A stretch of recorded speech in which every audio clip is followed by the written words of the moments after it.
Ahojte, volám sa Alexander Selecký. Som absolvent základnej školy v Brusne, kde som navštevoval športovú triedu, vďaka ktorej som sa začal futbalovo rozvíjať. S futbalom som začínal v Brusne, odkiaľ som sa presunul do JUPI futbalovej školy Marka Hamšíka, kde som strávil 3 roky.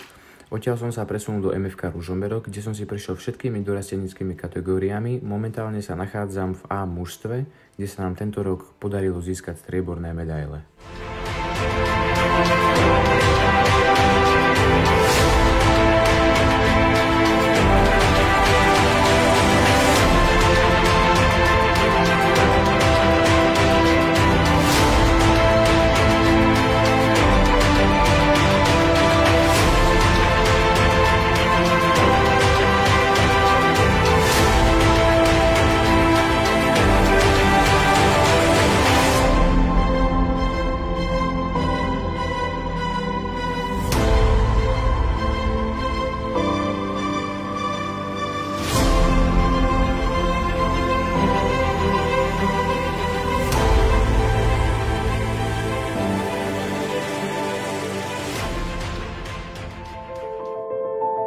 Ahojte, volám sa Sára Dlhošová.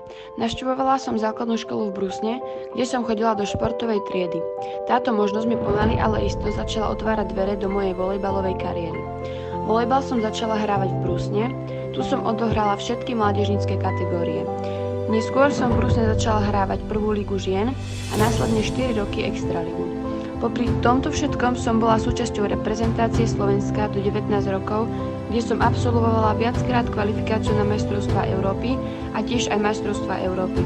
Momentálne pôsobím v Nitre, kde hrám najvyššiu slovenskú volejbalovú súťaž.